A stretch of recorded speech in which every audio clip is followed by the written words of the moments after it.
Hello friends, मैं doctor Anil Kumar Sharma आपके लिए लेके आया हूँ सोइल क्लासेस ऑफ बायोलॉजी। मेरा कॉन्टैक्ट नंबर दिया हुआ है 7895073474। किसी भी प्रॉब्लम के लिए आप इस कॉन्टैक्ट नंबर पे कॉन्टैक्ट कर सकते हैं। आज हम ले रहे हैं एक बहुत ही important topic, circulatory system. Circulatory system को शॉर्ट में कार्डियोवास्कुलर सिस्टम भी कहा जाता है और इसमें हम स्टडी करेंगे हार्ट, ब्लड वेसल्स होती हैं जैसे आर्टरीज, वेन्स, कैपिलरीज और लिम्फ और लिम्फेटिक वेसल्स। तो चलिए शुरू करते हैं सर्कुलेटरी सिस्टम। हमने अभी बात करी कि सर्कुलेटरी सिस्टम को कहा जाता है कार्डियोवास्कुलर सिस्टम, CVS, शॉर्ट में लिखते हैं CVS, कार्डियोवास्कुलर सिस्टम। तो इसकी कुछ खास बातें। कार्डियोवास्कुलर सिस्टम मीसोडर्मल होता है। एम्ब्रियो में जब 3 जर्म लेयर बन रही होती हैं, एंडोडर्म, मीसोडर्म और एक्टोडर्म, तो कार्डियोवास्कुलर सिस्टम पूरा का पूरा जिसमें हार्ट, ब्लड वेसल्स आती हैं, ये मीसोडर्मल ओरिजिन का होता है। ह्यूमन में पाया जाने वाला कार्डियोवास्कुलर सिस्टम क्लोज्ड टाइप का वास्कुलर सिस्टम है। क्लोज्ड टाइप का वास्कुलर सिस्टम का मतलब है कि हमारे शरीर के अंदर जो आर्टरीज, वेन्स होती हैं वो एक क्लोज्ड पाइपलाइन की तरह काम करती हैं और ब्लड इन क्लोज्ड पाइपलाइंस में बहता है, जिसमें हार्ट एक पंप का काम करता है और आर्टरीज और वेन्स में कंटिन्यू ब्लड को फ्लो कराता है। तो ये क्लोज टाइप का सर्कुलेटरी सिस्टम है। जबकि ओपन टाइप का सर्कुलेटरी सिस्टम क्या होता है, अभी थोड़ी सी देर में हम बात करते हैं। हमारे कार्डियोवास्कुलर सिस्टम का जो मुख्य काम है वो है ट्रांसपोर्ट करना। अब ये क्या क्या ट्रांसपोर्ट करता है, हम जो कुछ खाते हैं, डाइजेशन के बाद जो न्यूट्रिएंट्स बचते हैं, जो बनते हैं, उनको शरीर की अलग अलग सेल तक पहुंचाने का काम ब्लड करता है। हम जब सांस लेते हैं तो लंग से ऑक्सीजन को शरीर की सभी सेल्स तक पहुंचाने का काम और सभी सेल से वापस कार्बन डाइऑक्साइड लंग्स तक लाने का काम भी ब्लड करता है। हमारे एंडोक्राइन ग्लैंड्स जो हार्मोन सिक्रीट करते हैं, उन्हें अलग अलग टारगेट ऑर्गन्स तक पहुंचाने का काम ब्लड करता है। हमारे शरीर में electrolyte, sodium, potassium, calcium, chloride ions, इनकी आपूर्ति भी ब्लड करता है। और हमारे शरीर से जो वेस्ट प्रोडक्ट्स हैं, स्पेशली जो प्रोटीन मेटाबॉलिज्म से बनने वाले वेस्ट प्रोडक्ट्स हैं, जो शरीर के लिए हानिकारक हो सकते हैं, जैसे यूरिया और क्रिएटिनिन, इनको शरीर से बाहर भेजने के लिए इन्हें किडनी तक पहुंचाना होता है और किडनी तक पहुंचाने का काम इन्हें ब्लड करता है। ये हमारे शरीर का बैलेंस बनाते हैं और शरीर के बैलेंस बनाने की प्रक्रिया को कहते हैं होमियोस्टेसिस। ये एक इम्पॉर्टेंट टर्म है और ये पूछा जाता है नीट में कि होमियोस्टेसिस टर्म का मतलब क्या होता है, शरीर का बैलेंस बनाना। और इस टर्म को दिया किसने था? ये दिया था वॉल्टर एंड कैनन ने। ये इंपॉर्टेंट क्वेश्चन है कि होमियोस्टेसिस टर्म दिया था वॉल्टर एंड कैनन ने। उसके बाद हमारे शरीर में 2 तरह के फ्लूइड्स मिलते हैं। एक जनरल पिक्चर हम देखें कि ये हमारी सेल है, तो सेल के अंदर जो फ्लूइड होता है उसे कहते हैं intracellular fluid.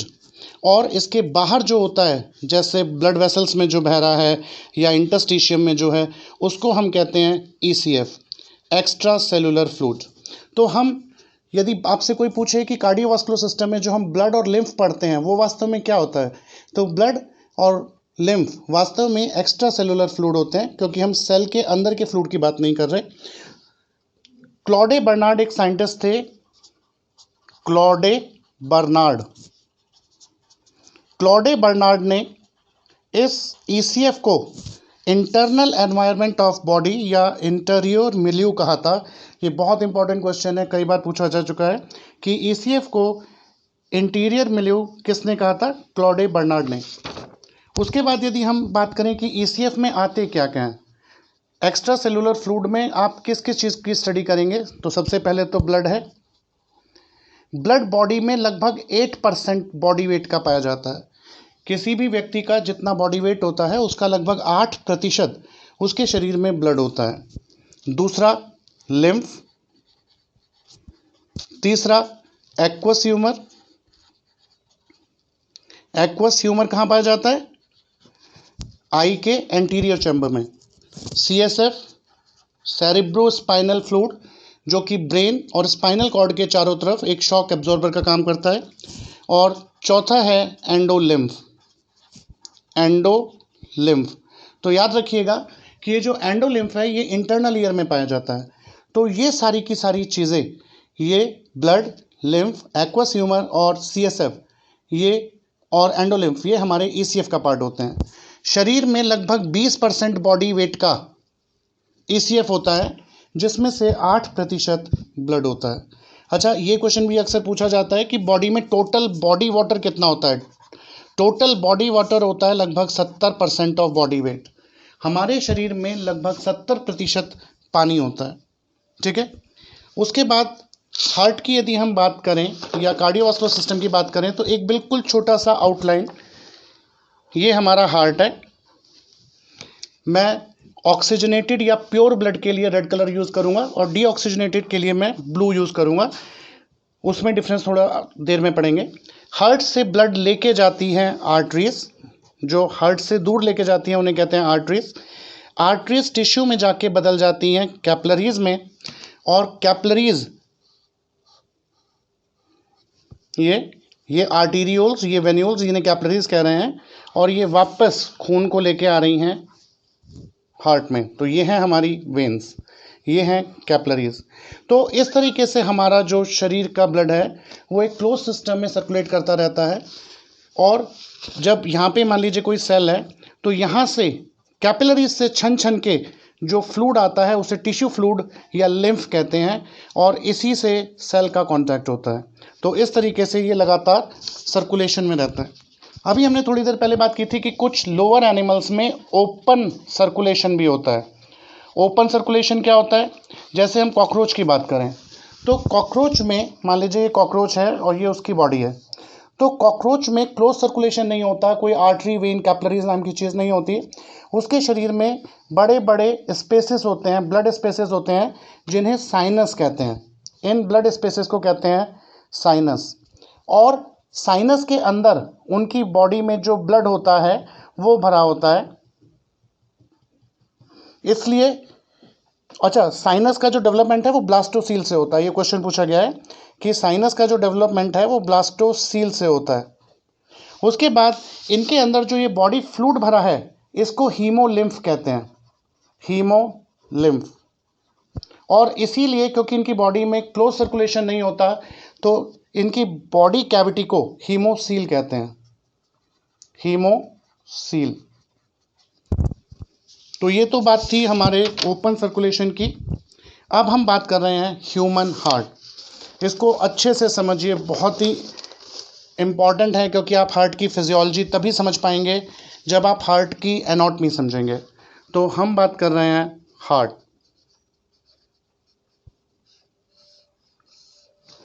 Human heart pinkish यानी गुलाबी से रंग का होता है।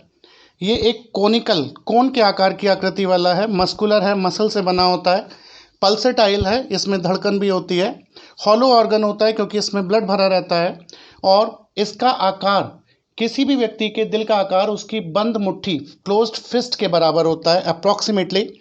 और इसका साइज होता है 12x9x6 सेंटीमीटर। इसका मतलब जो नॉर्मल हार्ट होता है वो लगभग 12 सेंटीमीटर लंबा, 9 सेंटीमीटर चौड़ा और 6 सेंटीमीटर मोटा होता है। एवरेज वज़न होता है एक एडल्ट का 300 ग्राम, लेडीज़ में थोड़ा सा कम होता है, 250 ग्राम के करीब। याद रखिएगा ये क्वेश्चन पूछा गया है कि 0.4% बॉडी वेट का हार्ट का वेट होता है। ह्यूमन हार्ट का जो वेट होता है वो बॉडी वेट का लगभग 0.4% होता है। ये थोरैसिक कैविटी में पाया जाता है। अब आप पूछेंगे कि थोरैसिक कैविटी क्या होती है, तो मैं यहाँ पे एक डायग्राम से क्लियर करने की कोशिश करता हूँ। ये हमारी बॉडी है, ये हमारी बॉडी का अपर सेगमेंट है। हमारी बॉडी का अपर सेगमेंट को एक मसल होती है जो 2 भागों में बांटती है, और इस मसल को कहते हैं डायफ्राम।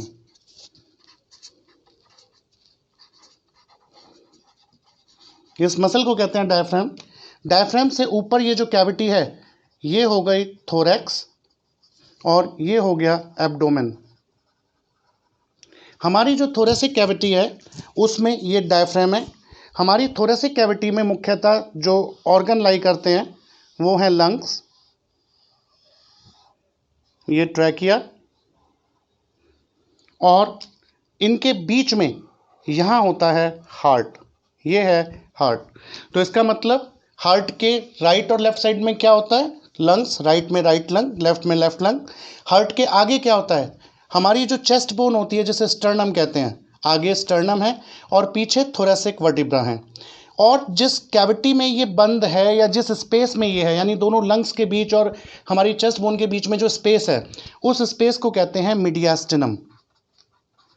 मीडियास्टिनम। तो याद रखिएगा कि हार्ट जिस स्पेस में होता है उस स्पेस को क्या कहते हैं? मीडियास्टिनम। ये डायफ्राम के ऊपर रेस्ट करता है और दोनों लंग्स के बीच में होता है। और हार्ट को यदि हम देखें तो इसका ये कोनिकल होता है और इसका अपर पार्ट जो है इसको हम कहते हैं बेस। इसका अपर पार्ट ब्रॉड होता है, चौड़ा होता है, जबकि लोअर पार्ट कोनिकल होता है और इस कोनिकल पार्ट को हम कहते हैं एपेक्स। हम जो स्टेथोस्कोप लगा के हार्ट बीट सुनते हैं वो एक्चुअली एपेक्स को ही हम फील करते हैं। ठीक है, ये हमारे शरीर की मिडलाइन है। याद रखिएगा, यदि ये हमारे शरीर की मिडलाइन है तो हार्ट का लगभग टू थर्ड पार्ट लेफ्ट में लाई करता है और एपेक्स लेफ्ट साइड में होता है। यदि किसी वजह से एपेक्स राइट साइड में चला जाए तो उस कंडीशन को कहते हैं डेक्स्ट्रोकार्डिया। बहुत कम, रेयर कंडीशन में मिलती है, लेकिन ऐसा पॉसिबल है कि हार्ट का जो एपेक्स है वो लेफ्ट में ना हो के राइट साइड में हो। हार्ट की स्टडी को कार्डियोलॉजी कहते हैं। यदि हार्ट एनलार्ज हो जाए किसी वजह से तो उसे कार्डियोमेगाली कहते हैं। और हार्ट की मसल्स की डिजीज़ के लिए हम टर्म यूज़ करते हैं कार्डियोमायोपैथी। आपने अक्सर सुना होगा कि फला व्यक्ति को हार्ट अटैक आ गया। मेडिकल टर्म्स में हार्ट अटैक के लिए हम वर्ड यूज़ करते हैं myocardial infarction, MI, myocardial infarction. अब हम बात कर रहे हैं हार्ट की कवरिंग की। ये हमारा हार्ट है। हार्ट के ऊपर एक कवरिंग होती है, फाइब्रस कवरिंग, जिसमें डबल लेयर होती है। हार्ट के ऊपर एक डबल लेयर्ड कवरिंग है जिसे हम पेरिकार्डियम कहते हैं। पेरिकार्डियम। इस पेरिकार्डियम की दो लेयर आपको दिख रही हैं। एक हार्ट से सटी हुई, जो बिल्कुल हार्ट से सटी हुई होती है, इसको हम कहते हैं विसरल पेरिकार्डियम। Visceral pericardium. और जो बाहर की तरफ है कवरिंग, उसके लिए हम वर्ड यूज़ करते हैं पैराइटल पेरिकार्डियम। Parietal pericardium. इन दोनों के बीच में ये जो स्पेस है उसको कहते हैं पेरिकार्डियल कैविटी। Pericardial cavity. इसमें फ्लूइड भरा रहता है जिसे कहते हैं पेरिकार्डियल फ्लूइड। जब हार्ट हमारा कॉन्ट्रैक्ट करता है, रिलैक्स करता है, तो ये उसकी जो फ्रिक्शन है, दोनों लेयर्स के बीच की फ्रिक्शन है, उसको बचाता है, उसको ख़त्म करता है। आपको पता है कि डायफ्राम पर हमारा हार्ट टिका रहता है। तो जो पैराइटल पेरिकार्डियम है ये एक फाइब्रस बैंड के द्वारा हार्ट को डायफ्राम से जोड़ती है। इसका मतलब हार्ट अपनी जगह पर टिका रहता है और ऐसा नहीं है कि हार्ट डायफ्राम पे सिर्फ टिका हुआ है, वो वहाँ पे अच्छे से अटैच्ड है। यदि किसी वजह से इस पेरिकार्डियल कैविटी में जो फ्लूइड है, पेरिकार्डियल फ्लूइड, वो बढ़ जाए तो उस कंडीशन को हम कहते हैं पेरिकार्डियल इफ्यूजन, जिसे हम मेडिकली एस्पिरेट कर सकते हैं, जिसे हम कहते हैं पेरिकार्डियोसेंटेसिस। उसके बाद आपसे पूछा जा सकता है कि पेरिकार्डियम के काम क्या क्या हैं। पेरिकार्डियम हार्ट को मॉइस्ट रखती है, गीला रखती है, अपने स्पेस पर हार्ट को बनाकर रखती है और कॉन्ट्रैक्शन के दौरान हार्ट की ओवर स्ट्रेचिंग को रोकती है। चलिए हार्ट का आगे स्ट्रक्चर देखते हैं। यदि हम हार्ट को देखें तो ये चौड़ा ऊपर का जो भाग है इसको तो हम कहते हैं बेस। नीचे का ये जो पार्ट है इसको कहते हैं हम एपेक्स। यहाँ पर एक ग्रूव, एक सल्कस होती है। इस सल्कस को कहते हैं कोरोनरी सल्कस। इस सल्कस को कहते हैं coronary sulcus. Coronary sulcus atrium और वेंट्रिकल के बीच की सल्कस होती है। यानी हार्ट को दो हिस्सों में बांटती है, अपर हार्ट और लोअर हार्ट। यदि हम इस तरीके से देखें कि ये हमारा हार्ट है, तो यहाँ पे जो सल्कस है, सामने से देखने पे तो ऐसी दिखाई देगी, लेकिन इस तरीके से देखें तो यहाँ पे जो सल्कस है ये है आपकी coronary sulcus. Coronary sulcus heart को दो भागों में बांट रही है, अपर हार्ट जिसमें एट्रियम होते हैं दोनों साइड, और लोअर हार्ट जिसमें वेंट्रिकल होते हैं। याद रखिएगा, अपर हार्ट रिसीविंग पार्ट है। अपर हार्ट सिर्फ और सिर्फ ब्लड को रिसीव करता है, जबकि लोअर पार्ट जो हार्ट का है वो पंपिंग पार्ट होता है, यानी वो ब्लड को पूरी बॉडी में पंप करता है। उसके बाद यहाँ पर एक ये है interventricular sulcus, inter ventricular sulcus. इधर ये जो है ये है राइट एट्रियम, ये है राइट वेंट्रिकल और ये है लेफ्ट वेंट्रिकल। याद रखिएगा, एपेक्स जो है वो लेफ्ट वेंट्रिकल से बनता है। मैं अब नीट के क्वेश्चंस डिस्कस कर रहा हूँ कि एपेक्स जो है वो लेफ्ट वेंट्रिकल से बनता है, और डायफ्राम पर ज़्यादातर हिस्सा कौन सा टिका रहता है? राइट वेंट्रिकल का। लेफ्ट एट्रियम यूजुअली सामने से दिखाई नहीं देता। याद रखिएगा, लेफ्ट एट्रियम सामने से यूजुअली दिखाई नहीं देता, जबकि एपेक्स का निर्माण करता है लेफ्ट वेंट्रिकल, और डायफ्राम पर ज़्यादातर जो हिस्सा टिका होता है वो होता है राइट वेंट्रिकल। इसके बाद हार्ट 4 चैम्बर्ड है। हार्ट के ये 4 चैम्बर हैं, अच्छे से समझ लीजिए, कभी नहीं भूलेंगे। ऊपर के पार्ट को हम एट्रियम कहते हैं। याद रखिएगा, सिंगल एट्रियम, और दोनों के लिए वर्ड यूज़ कर रहे हैं तो एट्रिया, दोनों के लिए यूज़ कर रहे हैं तो एट्रिया, और सिंगल के लिए वर्ड कर रहे हैं तो एट्रियम। तो ये है हमारा राइट एट्रियम, लेफ्ट एट्रियम।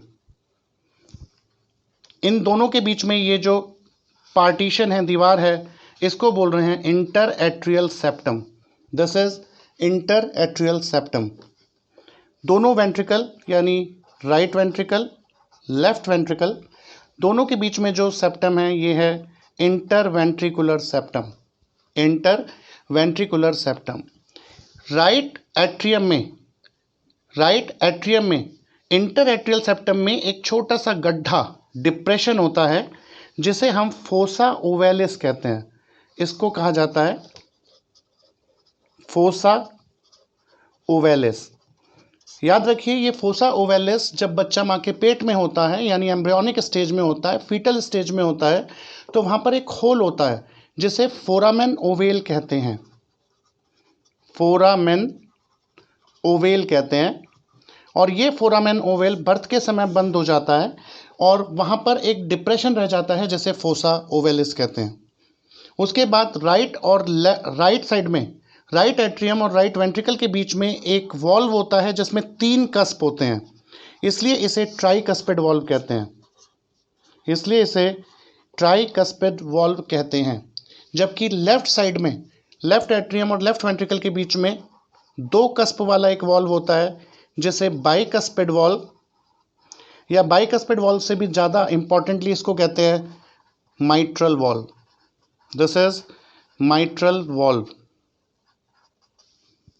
ठीक है, तो हमने अभी तक पढ़ा कि हार्ट का ऊपरी चौड़ा हिस्सा बेस कहलाता है, निचला कॉनिकल पार्ट एपेक्स कहलाता है। ह्यूमन हार्ट में 4 चैम्बर होते हैं, जिसमें right atrium, left atrium, right ventricle, left ventricle. Coronary sulcus upper part को और लोअर पार्ट को अलग करती है। जो एट्रियम है यानी अपर पार्ट, वो रिसीविंग पार्ट होता है, वो ब्लड को रिसीव करता है, जबकि लोअर पार्ट जो कि वेंट्रिकल से बना होता है वो पंपिंग पार्ट है, हार्ट का पंप होता है।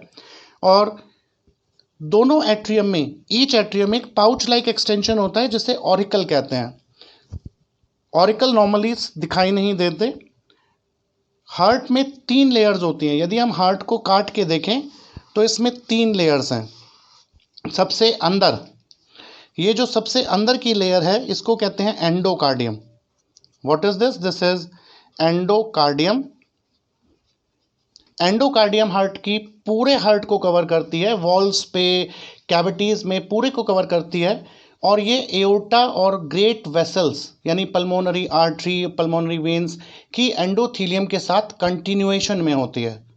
उसके बाद जो हार्ट का मेजर पार्ट है यानी हार्ट की जो मसल्स हैं ये होती हैं मायोकार्डियम। हार्ट की मसल्स को कहते हैं मायोकार्डियम। मायोकार्डियम की खास बात यह है कि ये ब्रांच्ड होती है, स्ट्राइटेड होती है, लेकिन इनवॉलेंट्री होती है। जब आप टिश्यू पढ़ेंगे तो आपने पढ़ा होगा कि जो स्ट्राइटेड मसल्स होती हैं यूजुअली वो वॉलेंट्री होती हैं, लेकिन हार्ट की मसल स्ट्राइटेड होती है लेकिन इनवॉलेंट्री होती है, हमारी इच्छा पे काम नहीं करती। हार्ट मीसोडर्मल होता है। अच्छा, और उसके बाहर जो लास्ट कवरिंग है सबसे बाहर वो है एपिकार्डियम। ये है एपिकार्डियम। तो हार्ट में 3 लेयर हो गई, एंडोकार्डियम, मायोकार्डियम एंड एपिकार्डियम। इसमें सबसे इंपॉर्टेंट है कि मायोकार्डियम या पूरा हार्ट मीसोडर्मल होता है, लेकिन एंडोकार्डियम एंडोडर्मल होती है। पूरा का पूरा हार्ट मीसोडर्मल होता है, लेकिन एंडोकार्डियम एंडोडर्मल होती है। और ये endocardium large blood vessels aorta और पल्मोनरी ट्रंक, पल्मोनरी आर्टरीज के कंटिन्यूएशन में होती है। उसके बाद यदि हम बात करें, ये हार्ट है, ऊपर हमने एट्रियम बनाया, ये राइट एट्रियम, ये लेफ्ट एट्रियम। यहाँ पर एक डिप्रेशन था जिसकी अभी हमने बात करी, फोसा ओवेलिस, जो फीटल स्टेज में एक गड्ढे के रूप में था, एक छेद के रूप में था, जिसे फोरामेन ओवेल कहते हैं। जब बच्चा जन्म लेता है तो ये बंद होकर फोसा ओवेलिस में कन्वर्ट हो जाता है। राइट साइड में ट्राइकस्पिड वॉल, लेफ्ट साइड में बाइकस्पिड या माइट्रल वॉल, ये inter atrial septum, inter ventricular septum, और ये आपके वेंट्रिकल हो गए, लेफ्ट राइट वेंट्रिकल और लेफ्ट वेंट्रिकल। ठीक है। सबसे मोटी दीवार होती है, याद रखिएगा, लेफ्ट वेंट्रिकल की। लेफ्ट वेंट्रिकल की जो दीवार है वो लगभग 9 mm मोटी होती है, 9 मिलीमीटर, और राइट वेंट्रिकल की होती है 3 mm। तो आप देख रहे हैं कि लेफ्ट वेंट्रिकल की दीवार सबसे मोटी होती है और राइट वेंट्रिकल की तुलना में लगभग 3 गुना मोटी होती है। कारण बिल्कुल स्पष्ट है, क्योंकि लेफ्ट वेंट्रिकल को ब्लड जो है वो शरीर में दूर तक पंप करना है, उसकी पंपिंग कैपेसिटी ज़्यादा होनी चाहिए, उसकी मस्कुलर पावर ज़्यादा होनी चाहिए, इसलिए लेफ्ट वेंट्रिकल की वॉल सबसे मोटी होती है। उसके बाद जो एट्रियम है, एट्रियम की पोस्टीरियर वॉल, पीछे की दीवार जो होती है वो स्मूथ होती है, लेकिन एट्रियम की आगे वाली दीवार पर कुछ रिजेस, उभार होते हैं, जिन्हें मस्कुलाई पैक्टिनेटी कहते हैं। इन उभारों को कहते हैं मस्कुलाई पैक्टिनेटी। ये पैक्टिनेट मसल्स की वजह से होती हैं। तो याद रखिएगा, ये क्वेश्चन पूछा जाता है कि पैक्टिनेट मसल्स कहाँ पाई जाती हैं? एट्रियम में, राइट एट्रियम और लेफ्ट एट्रियम में। ठीक है। और हाँ, अच्छा, ये हो गया। उसके बाद हम बात करते हैं, ये था हमारा हार्ट,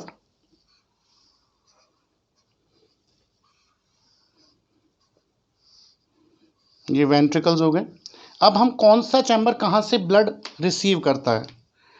देखिए, सबसे पहले राइट एट्रियम की हम बात करें तो इम्प्योर ब्लड ऊपर से आता है, यानी डायफ्राम के ऊपर से, बॉडी के अपर पार्ट से, सर से, गर्दन से जो इम्प्योर ब्लड आ रहा है, जो यूज्ड किया हुआ ब्लड है वो आ रहा है, और वो आता है इन्फीरियर वीना कावा से, इन्फीरियर वीना कावा से, और सॉरी सुपीरियर, ऊपर से जो आता है वो सुपीरियर वीना कावा से, और डायफ्राम के नीचे से जो ब्लड आता है वो आता है इन्फीरियर वीना कावा से।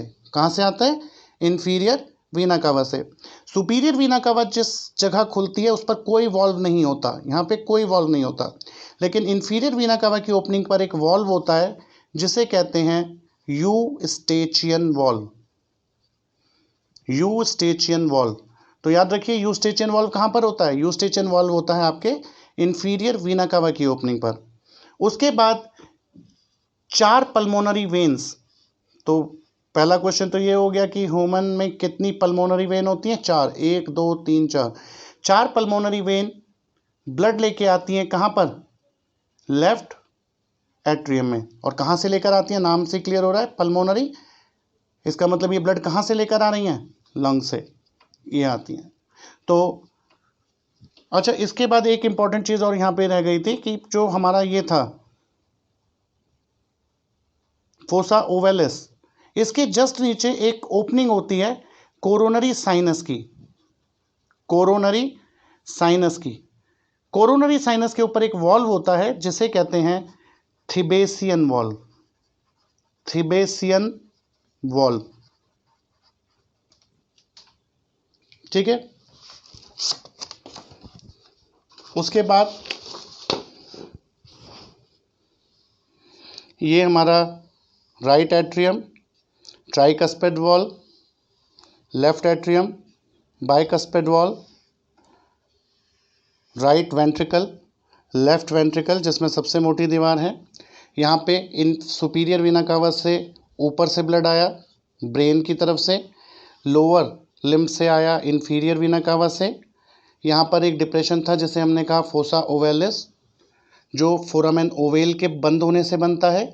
इसके जस्ट नीचे कोरोनरी साइनस की ओपनिंग होती है जिसके ऊपर थ्रिबेसियन वॉल्व होता है। सुपीरियर वीना कावा की ओपनिंग पर कोई वॉल्व नहीं होता। इन्फीरियर वीना कावा की ओपनिंग पर जो वॉल्व होता है उसे कहते हैं यूस्टेचियन वॉल्व। ये ट्राइकस्पिड वॉल्व, ये बाइकस्पिड या माइट्रल वॉल्व। अब लेफ्ट वेंट्रिकल की हम बात करें तो लेफ्ट वेंट्रिकल की यदि हम बात करें तो यहाँ पर सेमी ल्यूनर वॉल्व होते हैं जिसे हम पल्मोनरी वॉल्व भी, जिसे हम एओर्टिक वॉल्व भी कहते हैं। और ये एओर्टिक वॉल्व इस तरीके से एओर्टा में खुलते हैं।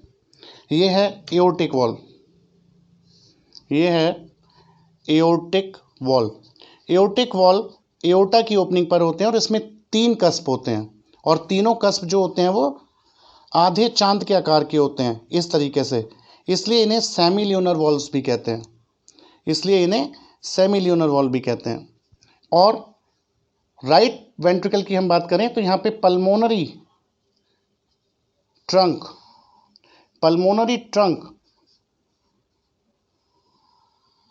की ओपनिंग होती है। इस पे भी 3 कस्प होते हैं और तीनों सेमी ल्यूनर होते हैं। तो इन दोनों वॉल्व को हम सेमी ल्यूनर वॉल्व कहते हैं।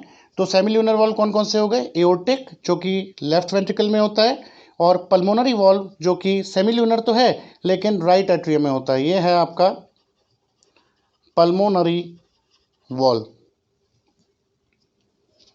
एक चीज, जब ये एओर्टा यहां से निकलती है हार्ट से, जब ये एओर्टा हार्ट से निकलती है तो इसकी शेप कुछ इस तरह की होती है। इसलिए इसके 3 पार्ट होते हैं। ये ऊपर चढ़ रही है इसलिए असेंडिंग एओर्टा, ये आर्च बना रही है इसलिए आर्च ऑफ एओर्टा, और ये नीचे आ रही है इसलिए डिसेंडिंग एओर्टा। तो याद रखिए एओर्टा के 3 पार्ट होते हैं, ascending aorta, arch of aorta and descending aorta. और आपको पता है कि यहाँ से पल्मोनरी ट्रंक निकला था जो कि राइट और लेफ्ट पल्मोनरी आर्टरी में कन्वर्ट होता है। ये पल्मोनरी ट्रंक निकला था और ये लेफ्ट पल्मोनरी वेन आर्टरी और ये राइट पल्मोनरी आर्टरी। यहाँ पे एक बहुत इंपॉर्टेंट क्वेश्चन पूछा जाता है कि राइट पल्मोनरी आर्टरी और आर्च ऑफ एओर्टा के बीच में एक धागानुमा संरचना होती है, थ्रेड होता है सॉलिड, इसको कहते हैं लिगामेंटम आर्टीरियोसम। इस थ्रेड को कहते हैं लिगामेंटम आर्टीरियोसम। जब फीटल हार्ट की हम बात करें, जब बच्चा पैदा नहीं हुआ होता, माँ के पेट में होता है, तो उस वक्त ये पेटेंट होता है, यानी यहाँ पर एक डक्ट होती है जो इन दोनों को जोड़ती है और उसे कहते हैं डक्टस आर्टीरियोसस। तो जब फीटल लाइफ की बात करते हैं यानी बच्चा माँ के पेट में होता है, तो राइट पल्मोनरी आर्टरी और आर्च ऑफ एओर्टा को डक्टस आर्टीरियोसस जोड़ता है। लेकिन जन्म के समय जैसे फोरामेन ओवेल बंद हो गया था, उसी तरीके से डक्टस आर्टीरियोसस भी क्लोज हो जाता है और बाद में उसका रेमिनेंट बच जाता है लिगामेंटम आर्टीरियोसम। तो ये क्वेश्चन यहाँ पे बन सकता है कि फीटल लाइफ के ऐसे कौन से 2 स्ट्रक्चर हैं जो रेमिनेंट के रूप में आपको एडल्ट हार्ट में मिल सकते हैं। तो पहला, फोरामेन ओवेल का रेमिनेंट क्या था? फोसा ओवेलिस, और डक्टस आर्टीरियोसस का रेमिनेंट है लिगामेंटम आर्टेरियोसम। आपसे पूछता है हार्ट में वॉल्व कितने हैं। देखिए यदि आपने समझा है तो आप बहुत आराम से आंसर कर देंगे। हार्ट में कुल कितने वॉल्व हैं? 6 वॉल्व हैं। कौन कौन से? चलिए अब आप ही के साथ डिस्कस करते हैं। सबसे पहला, सुपीरियर वीना कावा की ओपनिंग पर कोई वॉल्व नहीं। इन्फीरियर वीना कावा की ओपनिंग पर यूस्टेचियन वॉल्व। यहाँ पर कोरोनरी साइनस की ओपनिंग पर थिबेसियन वॉल्व। राइट एट्रियम और राइट वेंट्रिकल के बीच में ट्राइकस्पिड वॉल्व। लेफ्ट एट्रियम और लेफ्ट वेंट्रिकल के बीच में बाइकस्पिड वॉल्व, जिसे माइट्रल वॉल्व भी कहते हैं। राइट वेंट्रिकल में पल्मोनरी वॉल्व और लेफ्ट वेंट्रिकल में एओर्टिक वॉल्व। तो यदि मैं आपसे बात करूं कि कितने वॉल्व्स हैं हार्ट में, इस पे क्वेश्चन पूछा जाता है, तो हार्ट में कुल कितने वॉल्व हैं? 6 वॉल्व्स हैं। कौन कौन से?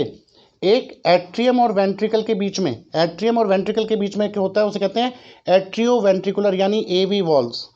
तो एट्रियो वेंट्रिकुलर वॉल्व्स कौन कौन से हैं? एट्रियो वेंट्रिकुलर वॉल्व्स हो गए आपके ट्राइकस्पिड, जो कि राइट साइड में है। दूसरा बाइकस्पिड। बाइकस्पिड को बाइकस्पिड से ज़्यादा जाना जाता है माइट्रल वॉल्व से, माइट्रल वॉल्व से। उसके बाद है semi lunar valve. Semi lunar valve किसे कहते हैं? सेमी ल्यूनर वॉल्व उन्हें कहते हैं जिसमें कस्प जो है 3 हैं, लेकिन तीनों की जो शेप है वो आधे चांद की तरह है, इसलिए उन्हें सेमी ल्यूनर वॉल्व कहते हैं। ये कौन कौन से होते हैं?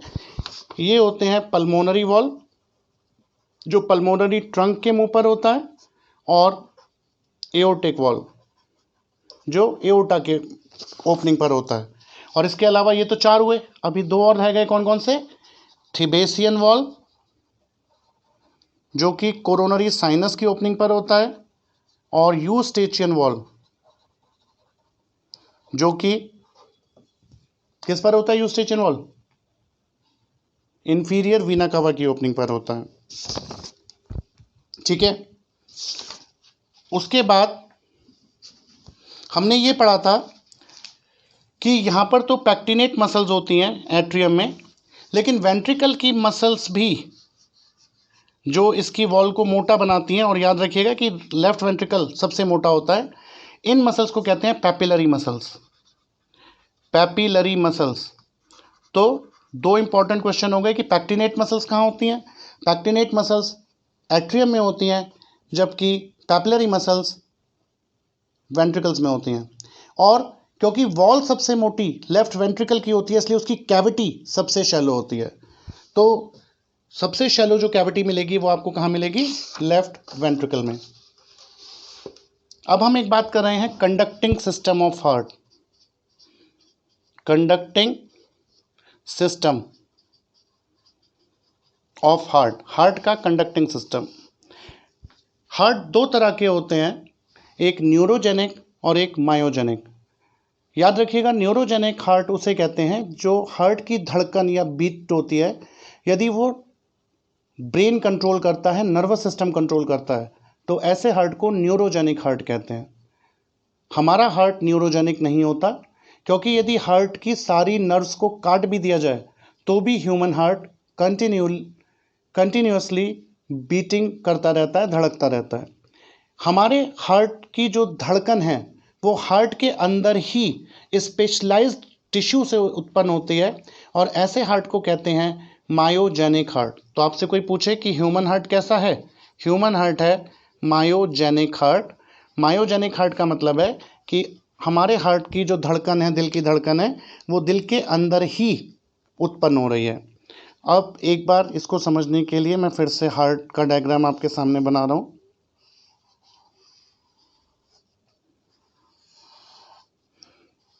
Right atrium, left atrium, tricuspid valve, bicuspid valve, interatrial septum, fossa ovalis, coronary sinus की ओपनिंग जिस पर है थिबेसियन वॉल्व, सुपीरियर वीना कावा कोई वॉल्व नहीं, इन्फीरियर वीना कावा यूस्टेचियन वॉल्व, यहाँ पर एओर्टिक वॉल्व, यहाँ पर पल्मोनरी वॉल्व।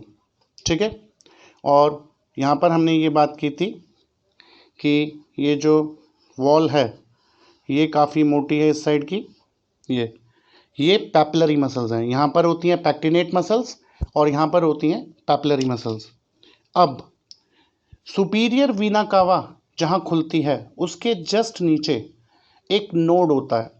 सुपीरियर वीना कावा राइट एट्रियम में जहाँ खुलती है उसके जस्ट नीचे एक नोड होता है, गांठ होती है मसल्स की। इसको कहते हैं cyano atrial node, atrial node. Short में इसे कहते हैं एसए नोड। याद रखिएगा, ये एसए नोड दिल की धड़कन पैदा करने का काम करता है, इसलिए इसे पेस मेकर ऑफ हार्ट कहते हैं। तो पेस मेकर ऑफ हार्ट क्या होता है? SA node. यहाँ से तीन इंटरनोडल चैनल्स के द्वारा कोरोनरी साइनस के जस्ट नीचे राइट एट्रियम में ही एक दूसरी गांठ होती है जिसको कहते हैं एवी नोड। एवी नोड तक पहुँचती है। इसका मतलब धड़कन क्या होती है? आप जब आगे आपने सेल शुरू में पढ़ी होगी तो आपने पढ़ा होगा कि हर सेल या जो एक्साइटेटरी सेल्स होती हैं वो एक्शन पोटेंशियल जनरेट कर सकती हैं। तो जो बीटिंग है एक्चुअली वो भी एक्शन पोटेंशियल है। तो ये एक्शन पोटेंशियल जनरेट करता है और ये यहाँ से तीन इंटरनोडल पाथवे के द्वारा एवी नोड तक भेजता है। एवी नोड से एक बंडल शुरू होता है जिसे बंडल ऑफ हिज कहते हैं, बंडल ऑफ हिज। ये तुरंत ही दो ब्रांचेस में बढ़ता है, राइट ब्रांच और लेफ्ट ब्रांच।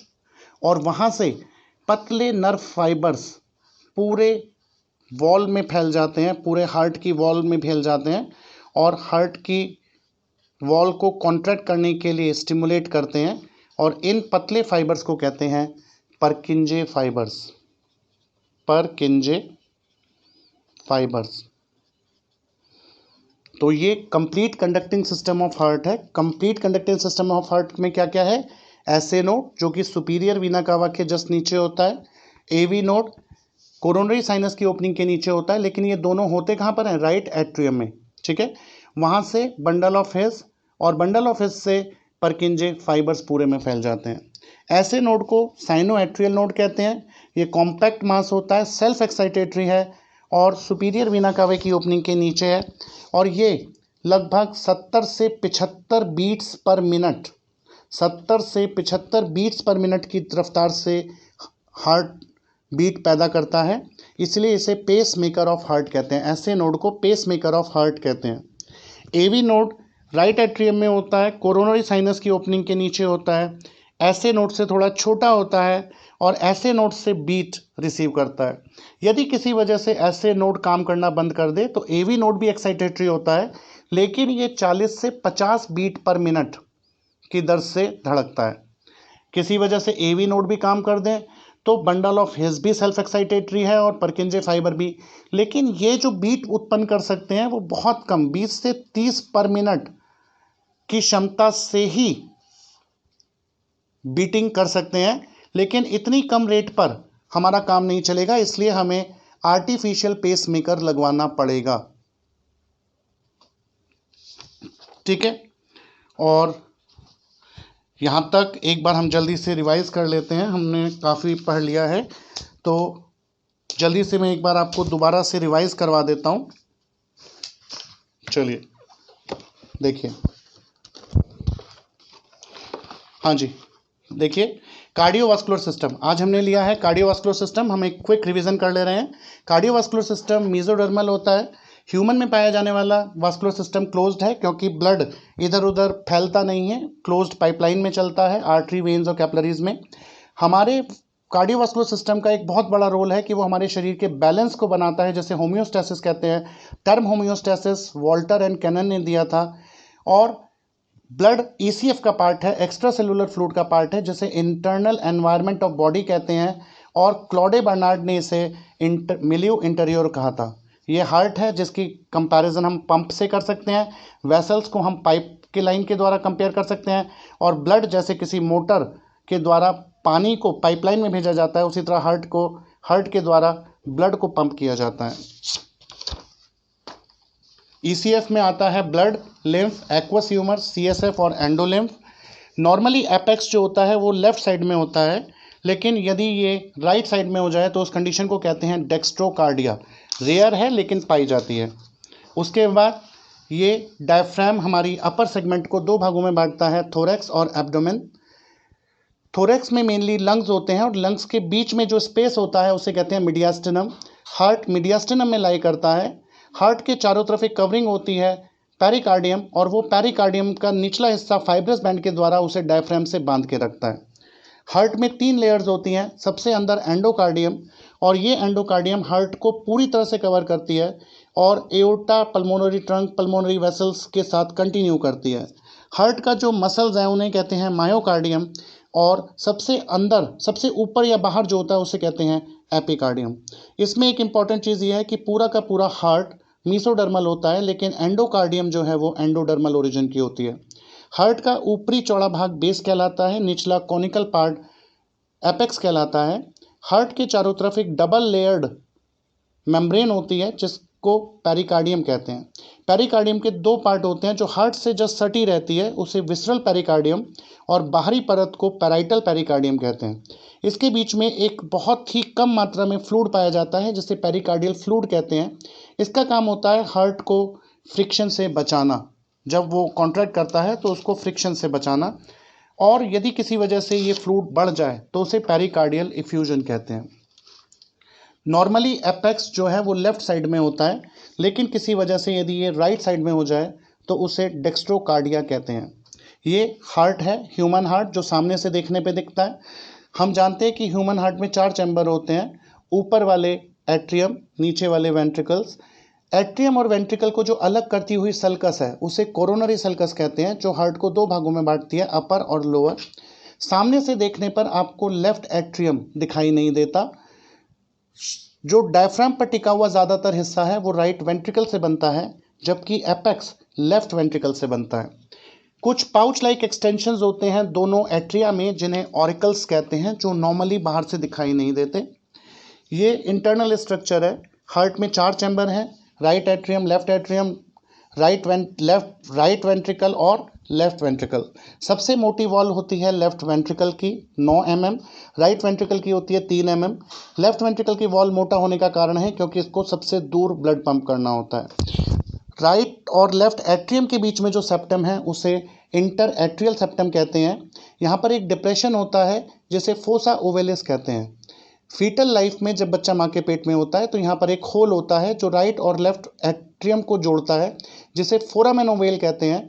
जन्म के समय फोरामेन ओवेल बंद हो जाता है और वहाँ पर एक डिप्रेशन छूट जाता है जिसे फोसा ओवेलिस कहते हैं। दोनों वेंट्रिकल्स के बीच में जो सेप्टम या दीवार है उसे इंटर वेंट्रिकुलर सेप्टम कहते हैं। याद रखिएगा, राइट एट्रियम और राइट वेंट्रिकल के बीच में 3 कस्प वाला एक वॉल्व है जिसे ट्राइकस्पिड वॉल्व कहते हैं, और लेफ्ट साइड में एक बाइकस्पिड वॉल्व है 2 कस्प वाला जिसे माइट्रल वॉल्व भी कहते हैं।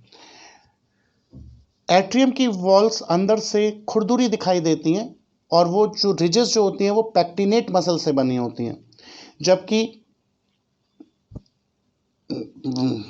वेंट्रिकल्स की जो मसल्स होती हैं वो पैपिलरी मसल्स होती हैं। और इन कस्प्स को, एक चीज़ वहाँ रह गई थी कि इन कस्प्स को पैपिलरी मसल्स से जोड़ने का काम कॉर्डी टेंडनी करते हैं।